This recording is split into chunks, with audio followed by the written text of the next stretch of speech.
Hello and welcome to Literary Coven. Today, in this video, we'll be doing complete analysis of Shall I Compare Thee to a Summer's Day, जिसको Sonnet 18 भी बोला जाता है। इसका हम क्या करेंगे? कंप्लीट एनालिसिस करेंगे, जिसमें हम क्या देखेंगे? पहले हम पोएट की इंफॉर्मेशन देखेंगे, व्हाट इज पोएट, इसका जो पोएट है वो क्या है और उनका राइटिंग स्टाइल कैसा है, उनके इंट्रोडक्शन, उनके जीवन के बारे में थोड़ा देखेंगे। देन जो इसको नाम दिया गया है शैल आई कंपेयर, मतलब क्या मैं तुम्हें कंपेयर कर सकता हूँ। दी का मतलब यहाँ पे है यू, मतलब तुम्हें।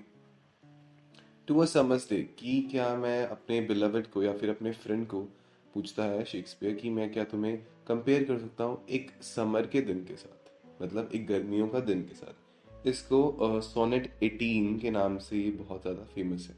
Sonnet 18, this is 10, this is 5 and 5 + 3 = 18। Okay, तो सबसे पहले हम देखते हैं introduction of William Shakespeare. William Shakespeare born in 1564। जो विलियम शेक्सपियर है, एक बहुत बड़ी गलती जो बच्चे करते हैं यहाँ पे, वो शेक्सपियर के नेम की स्पेलिंग बहुत गलत लिखते हैं। This is the major point जहाँ पे आपको ध्यान रखना है। इट इज Pear, EAR नहीं है, EAR है। अगर आप यहाँ छोड़ेंगे this is wrong.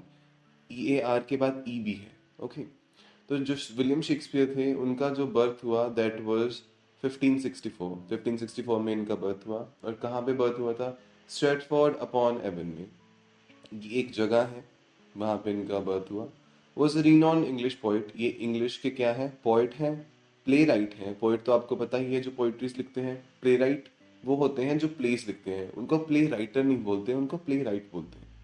And an actor, अगर ये प्लेस लिख रहे हैं तो एविडेंट सी बात है कि ये एक्टर भी रहे थे। Shakespeare's works include his place, उसमें इनके प्लेस आ जाएंगे और इनके सोनेट आ जाएंगे। इन्होंने मेनली सोनेट्स ही लिखी हैं अपनी पोइट्री में, ठीक है, और प्लेस लिखे हैं। Continue to be celebrated and studied for their timeless themes. उनकी मतलब कभी ना खत्म होने वाली थीम्स के लिए, मतलब वो एवरग्रीन है, उन्हें कभी भी हम पढ़ सकते हैं। कॉम्प्लेक्स कैरेक्टर, उनके जो कैरेक्टर की स्कीम है कि वो कितने कॉम्प्लेक्स हैं और कितने सरल भी हो सकते हैं, कॉम्प्लेक्स भी हो सकते हैं। डिफरेंट टाइप ऑफ उनके जो कैरेक्टर्स हैं, जो रियल लाइफ में नहीं है पर जो उन्होंने इमेजिन किए हैं, उनकी ब्यूटी को आज तक स्टडी किया जाता है। And masterful use of language, और जो इंग्लिश लैंग्वेज है उसका मास्टरफुल यूज किया गया है। Shakespeare was a prolific writer during Elizabethan and Jacobean age. अब ये जो एलिजाबेथन एज है और जैकोबियन एज है, इस एजेस में, मतलब इंग्लिश में भी, इंग्लिश लिटरेचर में जो डिफरेंट टाइप ऑफ एजेस हैं, उनमें एलिजाबेथन एज है और जैकोबियन एज है। ब्रिटिश लिटरेचर में, ब्रिटिश थिएटर के अंदर इन दोनों एजेस में इन्होंने बहुत अच्छा काम किया है, जिनको इंग्लिश रेनेसेंस और अर्ली मॉडर्न पीरियड भी बोल सकते हैं। क्या बोल सकते हैं? इंग्लिश रेनेसेंस, रेनेसेंस भी बोल सकते हैं इंग्लिश रेनेसेंस, और इसको बोल सकते हैं अर्ली मॉडर्न पीरियड। मतलब मॉडर्न पीरियड की शुरुआत, मतलब जो मॉडर्नाइजेशन जहाँ से शुरू हुई उसकी स्टार्टिंग में। He wrote a total 36 place, इन्होंने 36 प्लेस लिखे हैं अपनी लाइफ में, जो क्या हुए, पब्लिश हुए या फिर जो फेमस हुए, ठीक है। 154 सोनेट्स लिखी, जो इनकी सोनेट की बुक में है उसके अकॉर्डिंग। वैसे तो उन्होंने बहुत सारी सोनेट्स लिखी थी, बट जो रिकॉग्नाइज सोनेट्स हैं वो 154 ही है। Which showcase his wicked sense of humour, मतलब विकेड मतलब अजीब, काइंड ऑफ पेक्यूलियर सा। तो इनका जो सेंस ऑफ ह्यूमर वो डिपिक्ट करती हैं जो इनकी सोनेट्स हैं। और deep sensitivity to human emotions को जानने के लिए, उनको एनालिसिस करने के लिए, उनको एनालाइज करने के लिए, जो ह्यूमन इमोशंस को जो इन्होंने सेंसिटिविटी दिखाई है अपनी पोम्स के अंदर और अपने प्लेस के अंदर, दैट इज कमेंडेबल, वो तारीफ के बहुत काबिल है। तो चलिए अब हम अपनी पोम शुरू कर लेते हैं। पोम है shall I compare thee to a summer's day. ये मैंने आपको बता दिया कि पोएट क्या कहना चाह रहा है अपने टाइटल से। Shall I compare thee to a summer's day? Thou art more lovely and more temperate. Rough winds do shake the darlings buds of May, and summer's lease hath all too short a date. तो सबसे पहली line में poet पूछ रहा है, मतलब question mark है, तो मतलब क्वेश्चन कर रहा है, पोएट अपने फ्रेंड से या फिर किससे? अपने बिलवेड से, अपने प्यार से, ठीक है। बिलवेड की जगह आई पुट हार्ट। तो वो पूछ रहा है कि क्या मैं तुम्हें एक गर्मियों के दिन से कंपेयर कर सकता हूँ। और वो गर्मियों के दिन से क्यों कंपेयर करना चाहता है, क्योंकि जिस रीजन में पोइट रह रहा है उसमें जो गर्मियों के दिन है वो बहुत रेयर होते हैं, और जो लोग हैं बाहर मतलब फॉरेन कंट्रीज के, वो समर वाले जो डेज हैं उनको बहुत फैंसी करते हैं, उनको वो बहुत अच्छे लगते हैं, वो फेवरेट टाइम होता है उनका। हमारे जो इंडिया है, इंडिया में क्या है कि सीजन इक्वल टाइम के लिए रहता है, थोड़ा बहुत ऊपर नीचे होता है, तो हमें ऐसा कुछ लाइकिंग नहीं होती। बट वहाँ पे समर जो थोड़े दिन के लिए है, वो वहाँ पे उनको बहुत ज़्यादा पसंद है। The art more lovely and more temperate, वो कहते हैं कि तुम्हारी जो आर्ट है, मतलब जो तुम हो, वो समर के दिन से, मतलब एक दिन इमेजिन करें, ठंड का दिन है, और वहाँ पे क्या निकला है, सूरज निकला है, तो वो जो आर्ट है, जो वहाँ पे स्नो के ऊपर जो आर्ट है ना, वो मोर लवली, मतलब तुम्हारी जो ब्यूटी है, that is more beautiful then a summer's day. More temperate, temperate मतलब, टेम्परेट का मतलब, let me explain the temperate. Temperate is ना कुछ ज्यादा ना कुछ कम, तो मतलब बिल्कुल बैलेंसिंग, बिल्कुल परफेक्ट कह सकते हैं।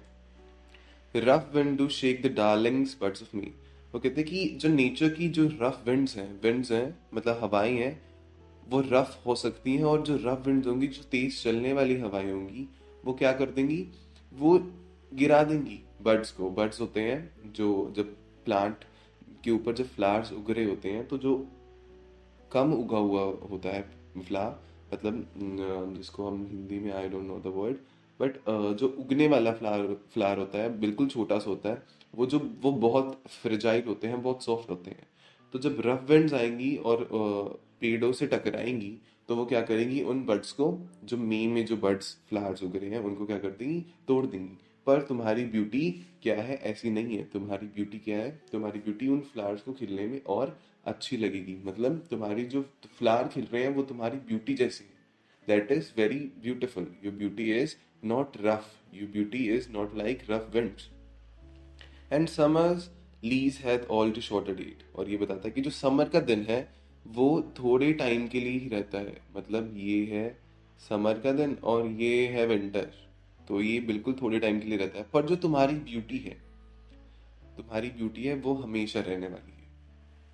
Sometime too hot the eye of heaven shines, and often is his gold complexion dimmed, and every fair from fair sometime declines by a chance of or nature's changing course untrimmed। तो यहाँ पे poet कह रहा है sometime too hot the eye of heaven shine.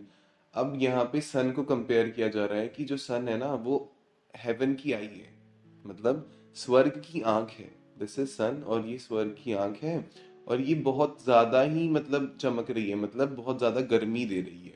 तो उससे क्या हो रहा है, कई बार तो बहुत ज्यादा गर्म है, बहुत ही ज्यादा गर्म हो जाता है। And often is gold complexion dim, और कई बार क्या है, जो उसका गोल्ड कम्प्लेक्शन है, मतलब जो येलो कलर की सनलाइट है, वो डिम हो जाती है। पर यहाँ से क्या बताना चाहता है कि जो सन है, जो नेचर है, दैट इज इम्परफेक्ट, वो भी परफेक्ट नहीं है। पर जो तुम हो वो हो टेम्परेट, ना ज्यादा ना कम, बिल्कुल एक परफेक्ट मात्रा में। And every fair from fair sometime declines, और ये क्या कह रहा है कि अच्छे से अच्छी चीज क्या करती है, डिक्लाइन करती है, मतलब कोरोड हो जाती है। जैसे यहाँ पे प्लांट है, इमेजिन, ये कुछ दिनों बाद क्या मुरझा जाएगा या फिर डेड हो जाएगा, है ना, ये डिक्लाइन होने वाला है बाय चांस और नेचर चेंजिंग कॉज अनड्रिफ्ट। कि जो नेचर है दैट इज इम्परफेक्ट, नेचर क्या करेगा, सब चीजों को डिक्लाइन करेगा, मतलब सब चीजों को कोरोड करने में उसका क्या है, नेचर का नेचर यही है कि क्या होगा, जो चीज एक दिन आई है उसने कभी ना कभी खत्म तो होना ही है।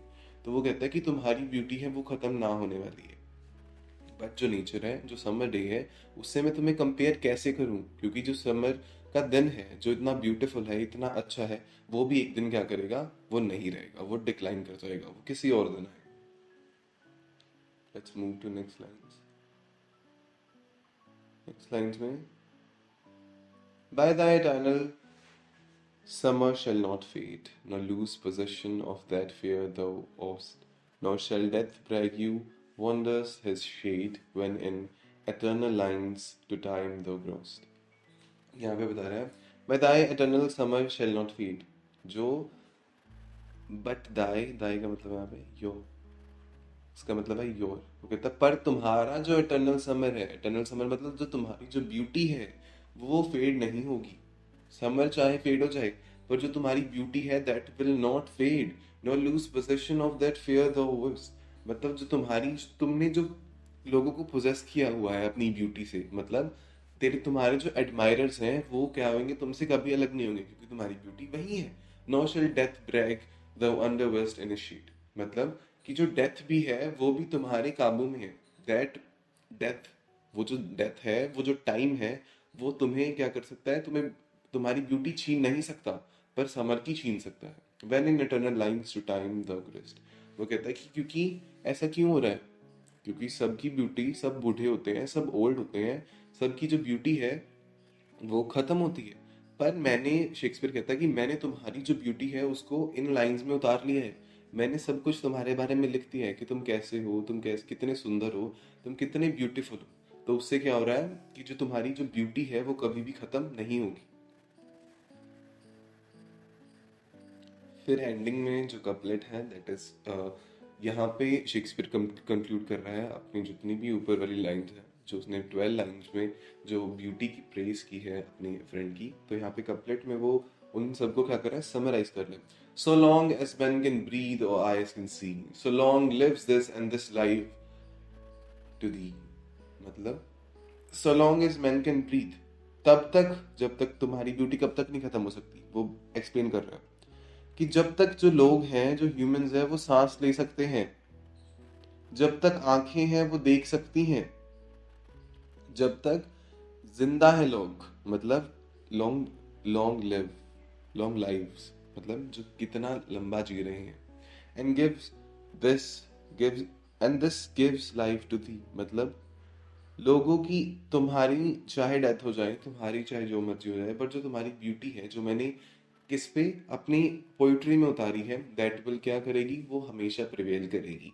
जब तक लोग उसको पढ़ सकते हैं, जब तक लोग सांस ले सकते हैं, क्योंकि वो मैंने लिखी है, जब तक लोग हैं इस दुनिया में तब तक तुम्हारी ब्यूटी जिंदा रहेगी।